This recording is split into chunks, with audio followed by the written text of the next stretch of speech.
Si hablamos de Claudio Naranjo, debemos decir muchas cosas sobre él, podríamos decir montones de cosas, entre otras que es el gran referente de la Gestalt, discípulo directo de Fritz Perls, que es un pionero de la psicología transpersonal, que ha tenido maestros como Idris Shah, Suleiman Dede, Swami Muktananda, Tartang Tulku Rinpoche y muchos otros, y que es a su vez conocido y tenido por un maestro espiritual. Es un integrador de la psicoterapia occidental y las filosofías orientales.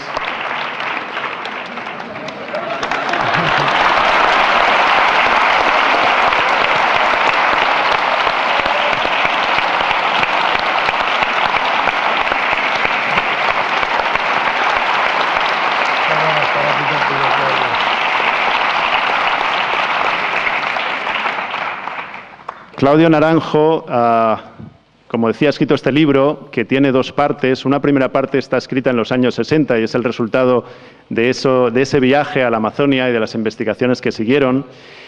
Y es un libro que no había visto la luz, pero que fue el primero que se escribió sobre el tema. Hay un segundo libro, son dos libros en uno, y el segundo se ha escrito recientemente y recoge las investigaciones, no solo las investigaciones, sino sobre todo el uso terapéutico que Claudio Naranjo hace de la ayahuasca en lugares donde está permitido un uso religioso, ritual. Claudio es una persona reconocida por las iglesias ayahuasqueras de Brasil como una persona autorizada para guiar estos rituales. Y bueno, él en este libro habla de esta cuestión, habla de cómo es una terapia con ayahuasca, cómo son los rituales con ayahuasca que él mismo ha dirigido. Sin más, este acto va a tener dos partes. En la primera, Claudio nos dirigirá unas palabras y en la segunda habrá este debate. Y, Claudio, muchísimas gracias por haber venido, por haber aceptado esta invitación. A mí me parece que el efecto de la ayahuasca es principalmente un estado muy parecido al de la meditación. No es como la de los otros alucinógenos.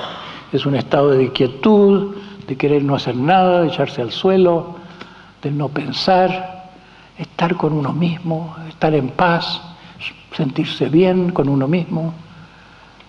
Y sobre ese estar en casa, como dejar la mente volver a casa, de ahí se sobreponen otros efectos que son como secundarios.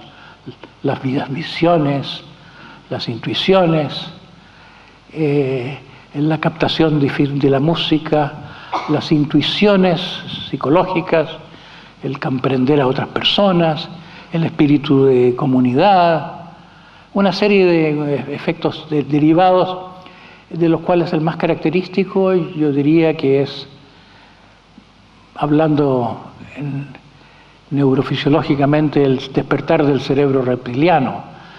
Yo creo que lo que se ha llamado la Kundalini en términos tradicionales hindúes es algo así como el despertar del mundo instintivo, de lo cual ya son anuncios las visiones de la ayahuasca.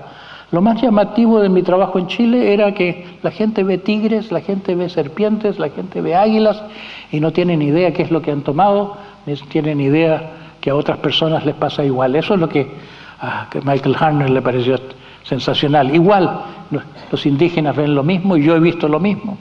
¿Cómo es que todos vemos lo mismo? A mí me parece que eso es una conexión con el cerebro primitivo, pero no en el sentido de que uno se pone impulsivo como un borracho que saca la agresión.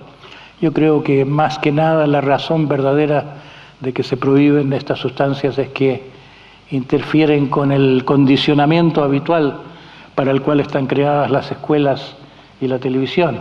Es decir, los que mandan, en la estructura de nuestras sociedades, un gobierno jerárquico en que los que están arriba no quieren que se le complique la cosa, en que el rebaño empiece a pensar cada uno por sí mismo o hacer lo que siente.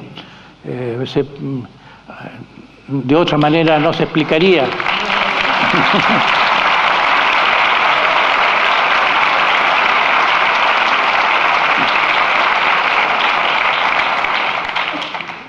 Es como si hubiera una confabulación contra la conciencia.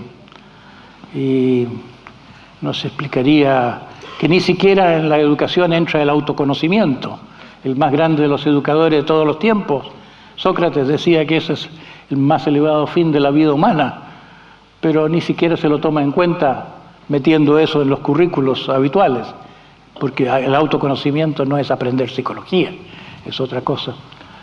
Entonces, a mí me parece que para que el efecto, el potencial de la ayahuasca, que es muy curativo, que más allá de ser curativo para afecciones específicas, mucha gente va donde los curanderos por problemas psicosomáticos, pero mucho más allá, es un camino. Pero el que va a los chamanes necesita un chamán. No es porque tenga que aprender de un chamán, sino porque parece que la naturaleza del efecto de estas sustancias es como un catalizador que a uno lo abre a influencias sutiles. Y la influencia de los chamanes es más una influencia por presencia, o por los que se mueven un poco en su cercanía. Es como la relación tradicional en las escuelas espirituales con los maestros, es como un contagio, como en la idea de Darshan. Entonces, no se puede esto aprender como si fuera solo cosa de saber hacer el cocimiento de la ayahuasca y la dosificación y conocer un par de técnicas psicológicas. Se necesita tener una maduración personal, una capacidad de otro orden, un desarrollo humano. Yo tengo una anécdota negativa respecto a eso, que es que hace como 10 años el gobierno brasileño intentó, por medio del Senat, de una secretaría que tienen en asuntos de drogas, legalizar la ayahuasca, intentar en la Convención de Viena sacar la ayahuasca de la lista 1, ya que ellos eran depositarios de este conocimiento y tenían ese potencial de exportación y de recibir y de terapia. Y reunieron en la capital de Acre a las diferentes corrientes ayahuasqueras que podían tener opinión sobre esta situación. Y por un lado estaba la línea tradicional con los chamanes de las diferentes etnias y sus capacidades. Por otra parte, las religiones ayahuasqueras con su capacidad y su extensión y su potencia. Y por otro lado, los profesionales de la psiquiatría o de la medicina que tenían también su opinión, donde parecía que tenía que ser un congreso, que salieran todos hermanados y con una propuesta. Fue una pelea a muerte entre los que consideraban que era una tradición que les correspondía y que el derecho estaba en sus manos y que sus abuelos y los abuelos de sus abuelos habían sido los que habían transmitido esa información. Por otro lado, los de las iglesias ayahuasqueras creían que tenían la conexión divina y que por lo tanto eran los legítimos y los capacitados. Y por otro lado, los médicos que decían: aquí los que tenemos esto es un medicamento y la única capacidad que tienen que opinar es sobre los que tienen esa formación, ¿no? Y fue muy complicado, se llegó a un documento de mínimos, pero incluso entre los mismos chamanes se pelearon entre ellos, las mismas iglesias ayahuasqueras se deslimitaron y algunos médicos despreciábanse los unos a los otros, con lo cual se necesita una figura con capacidad para hacer consenso. Y qué suerte tenemos de que si te toca a ti. Se siente. Dice, uno entra por tener experiencias y después lo que importa es cambiar la propia vida.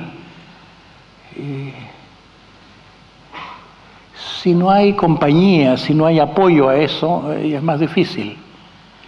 El enamoramiento de las experiencias existe ya en los caminos espirituales. No sirve mucho el éxtasis místico si no inspira a una transformación que va más lejos. Es como la luna de miel de un camino. La luna de miel es lo mejor del camino.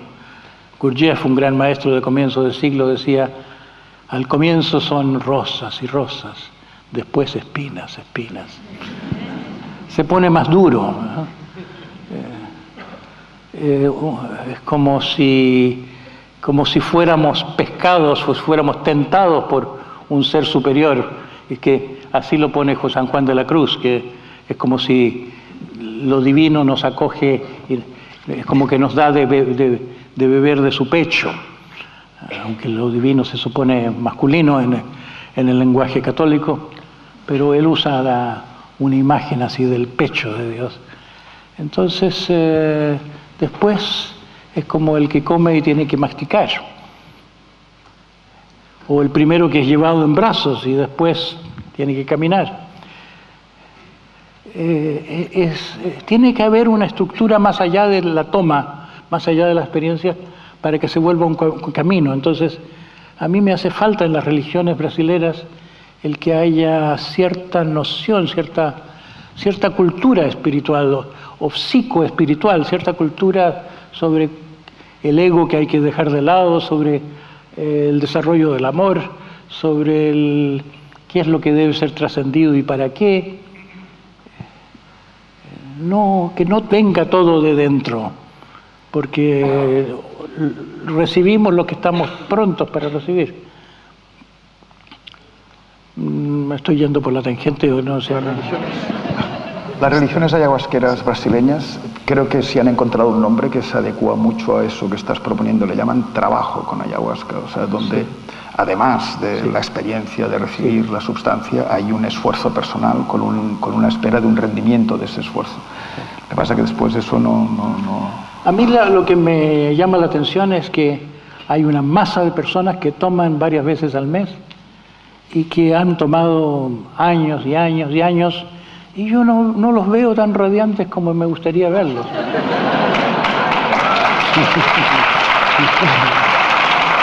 Tal vez porque están en el Valle de las Espinas.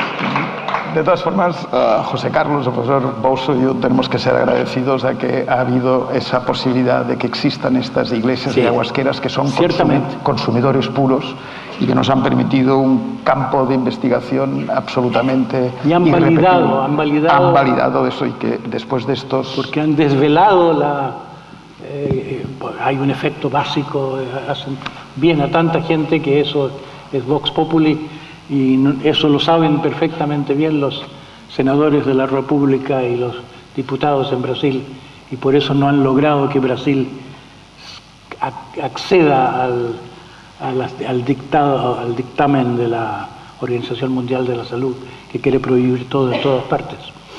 De acuerdo.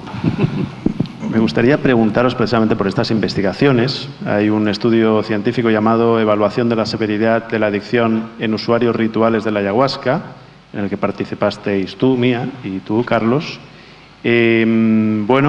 Según tengo entendido, todos los tomadores de ayahuasca eran tomadores de larga duración, con muchos años de toma a sus espaldas, puntuaron mejor en todos los estudios, en todas las pruebas, test, etcétera, a las que los sometisteis, que los grupos de control, y puntuaron mejor, por ejemplo, en capacidad de resolución de conflictos, propósito de vida, había menores índices de psicopatología, no había problemas de exclusión social, no había problemas de adicción. ¿Podéis contar un poco más sobre esto? Esta fue la suerte de las iglesias ayahuasqueras, que eran un grupo realmente importante de consumidores puros, que no tenían interacción con otras sustancias, que tenían consumos de larga duración. Este estudio fue realizado con gente que tenía un consumo mínimo de 15 años de duración, con una frecuencia mínima de una vez por semana. Eso implica realmente se diseñó un estudio en el que él fue el responsable, en el que se comparó ese grupo de consumidores con un grupo control, con la misma estructura demográfica en la misma zona, y se compararon, se pasaron una serie de baterías de test que él va a contar con más detalle, donde se midieron lo que entendíamos desde el punto de vista neurofisiológico, neuropatológico, lo que eran evaluaciones válidas. Porque me ha dado la sensación de que efectivamente, por supuesto que hay cambios entre los tomadores de ayahuasca, entre los usuarios de ayahuasca, pero me ha dado la sensación de que Claudio hablaba de otra cosa, que es la transformación. Es decir, sí, hay cambios positivos, puede haber buenos cambios con el uso de ayahuasca, pero Claudio, cuando hablas de transformación, ¿de qué estás hablando exactamente? Yo pienso que el desarrollo humano sigue un patrón que es algo así como la metamorfosis de los insectos, que tienen larva y forma adulta. Creo que es un tema que se conoce poco porque la mayor parte de las personas no madura, no vive su potencial pleno.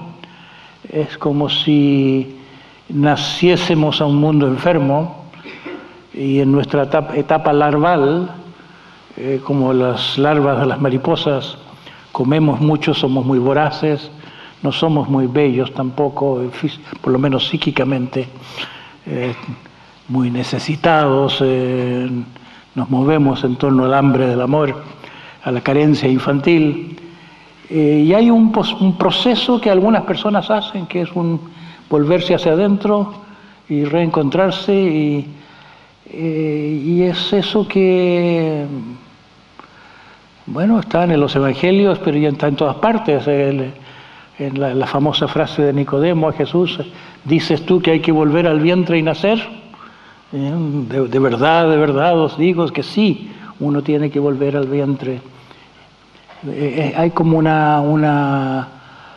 momento en la vida en que ciertas personas se desprenden de su primera vida, se dan cuenta que muchas de sus aspiraciones eran vanas, que muchas de su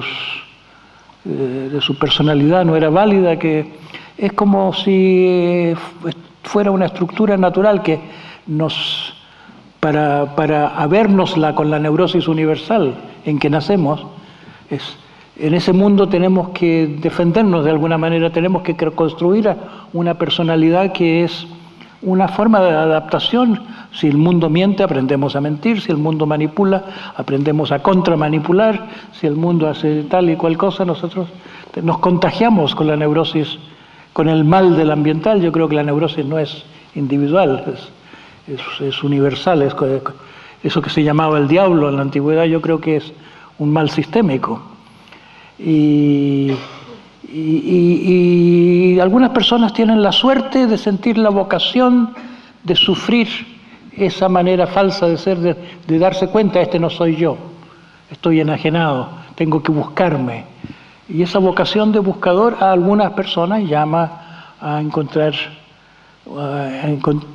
una cierta renuncia a lo que han sido, un cierto desapego a lo conocido.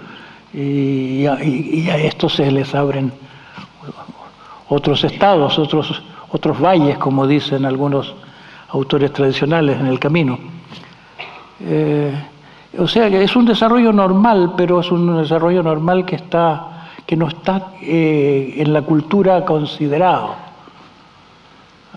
Y los chamanes que hablan de la ayahuasca sí que reconocen etapas en la maduración, como que era el chamán de ¿cómo se llama?, de Weisskopf.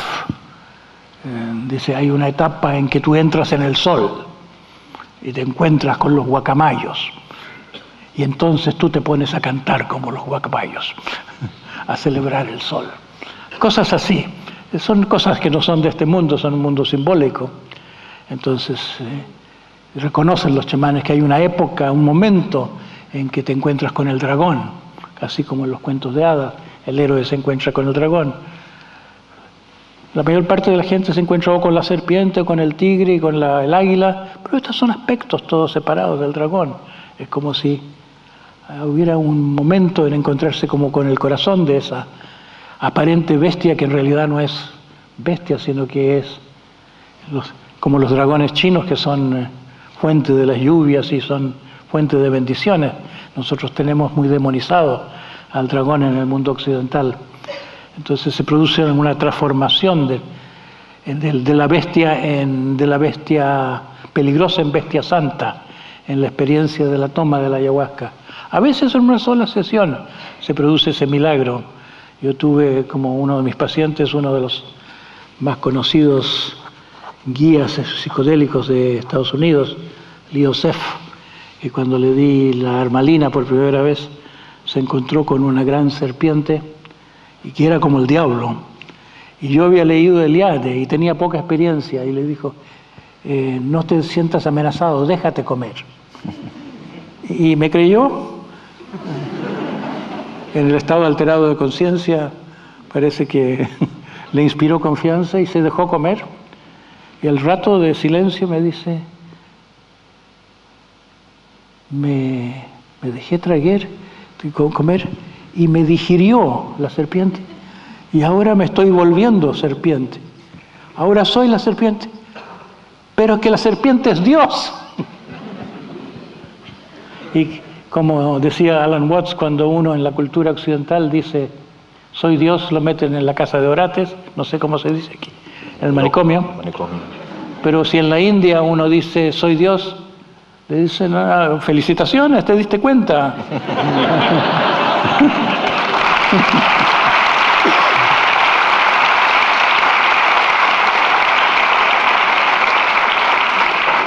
Yo no sé si concuerdas de que muchas de las experiencias que hemos escuchado como transformadoras o trascendentales tienen que ver con las experiencias de muerte y resurrección. Sí, yo creo que son quizá las más... Sí, yo creo que sí.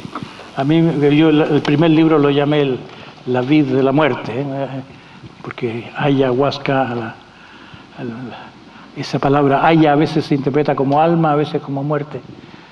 Como alma, lo que sobrevive a la muerte. Yo creo que la esencia de la transformación, muerte y renacimiento, que tanta gente ha conocido en un grado, en cierto grado o en otro, y que los grandes, los héroes culturales, digamos, los creadores de cultura, Osiris, Atis, Adonis, son los grandes mitos, son los mitos de muerte y resurrección. Es un proceso universal y que capaz que nos toque ahora vivirlo como especie. Y la ayahuasca es uno de los facilitadores de esta experiencia.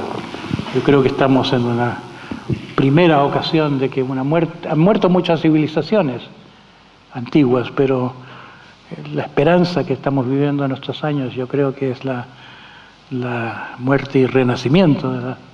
Que cuando se hunde el navío patriarcal, cuando se pierde esta forma, cuando se entra en disfunción el sistema, no es necesario que se mueran las personas que iban.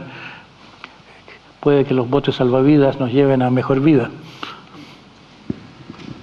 ¿Puede la ayahuasca ser un bote salvavidas?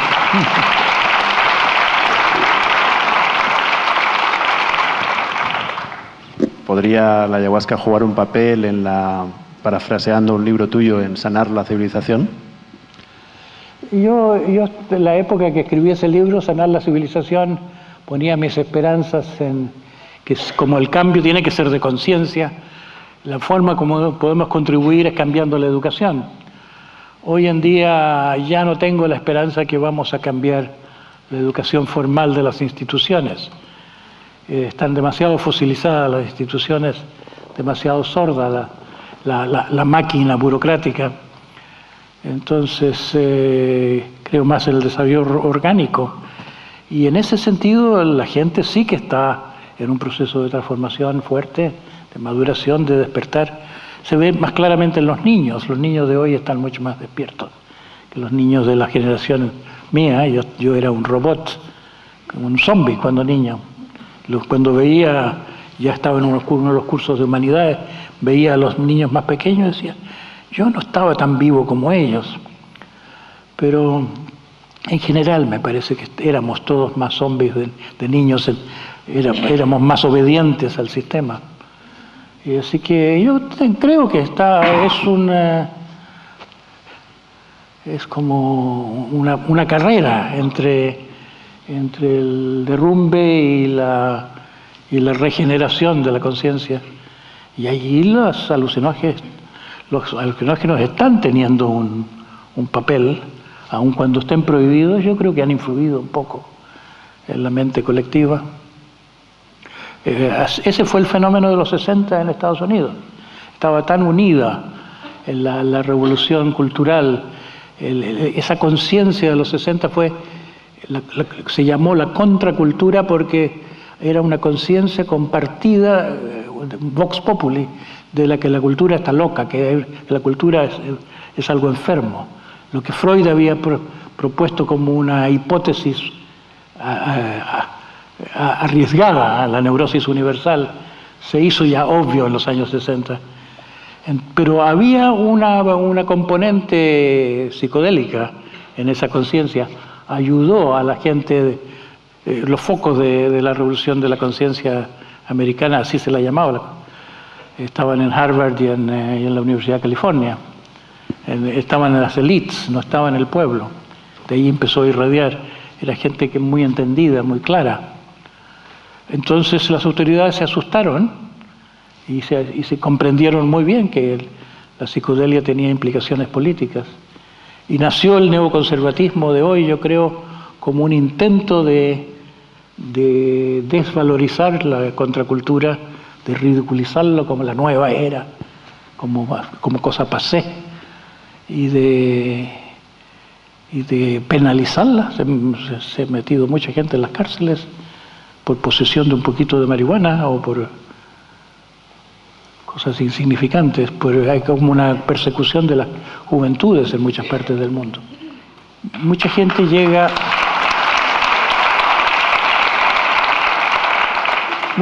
llega porque algo le duele en la vida, porque le está fallando la relación con su mujer, o la relación con sus hijos, o la relación consigo mismo, o porque no sabe lo que quiere, en fin. Y cuando hacen un poco este proceso de ir conociéndose, porque hay que conocerse un poco mejor a sí mismo para superar estas dificultades, se dan cuenta que aunque las dificultades hayan sido superadas o no, ahora ven que hay otra cosa que buscar, que la búsqueda no es solamente dejar atrás el sufrimiento, hay algo positivo que buscar, hay algo más satisfactorio. Una persona que aparece en mi libro de ayahuasca fue una persona que tenía una fobia, una de mis voluntarias en el primer experimento de ayahuasca que hice en Chile. Y nunca pude curarle la fobia, ni con la ayahuasca, ni con el resto del tratamiento psicoanalítico, que es lo que yo podía ofrecerle entonces. Y le pregunté antes de yo irme a Estados Unidos, ¿y qué dirías de lo que te ha servido todo este tiempo de este tratamiento? Me dijo, la fobia está igualita, pero yo no cambiaría por nada lo mucho que he aprendido sobre la vida, sobre mí mismo. Tengo una mente más amplia, la vida es más rica ahora. Entonces, ese es el proceso que uno a veces entra por una razón médica o porque huye del sufrimiento, y después empieza a buscar eso que podríamos llamarlo lo sagrado, por llamarlo de alguna manera, o el sentido de la vida, o el yo profundo, o el yo verdadero. De modo que me parece una cosa válida esto de apelar a la palabra sagrado. Es como decir, si uno es un creyente, nada mejor que decirle a Dios, haz conmigo lo que tengas que hacer, lo que quieras, porque yo me hago a un lado. Dame lo que necesito. Si uno no tiene una creencia así, que no tiene por qué ser cristiana, hay personas que tienen una intuición espiritual que permite un gesto así de rendirse a una inteligencia mayor. Yo creo que es muy importante el invocar una guía, el estar abierto a ser guiado, porque es una de las cosas específicas por la que se ha llamado esta planta maestro. Una de las cosas específicas que uno se puede encontrar con mensajes sobre cómo uno está funcionando en la vida, o sobre lo que debe hacer en la vida. Mensajes que algunas personas se los atribuyen a ángeles. En el mundo alucinatorio aparece que fuera una vieja sabia, o como el arquetipo junguiano de una presencia sabia.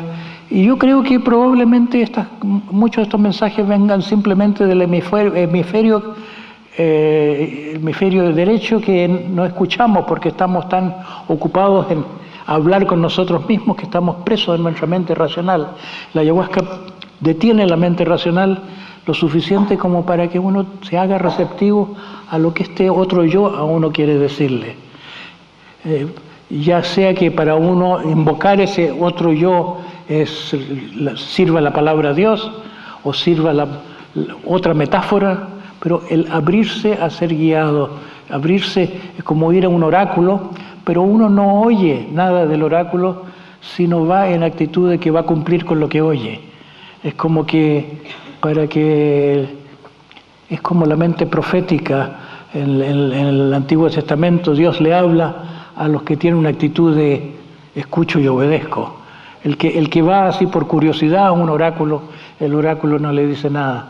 Pero el que está dispuesto a realmente a tomar en serio la conciencia que le llegue, esta persona recibirá más.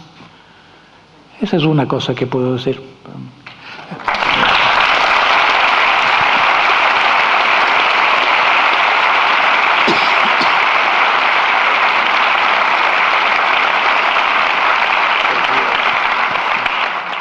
vamos a dejarlo aquí. Muchísimas gracias por haber venido. La verdad es que ha sido un lujo y espero que se repita. Y bueno, a todos los que nos habéis acompañado esta noche, pues muchas gracias. Buen viaje a la conciencia y ojalá nos veamos el año que viene. Gracias, Claudio.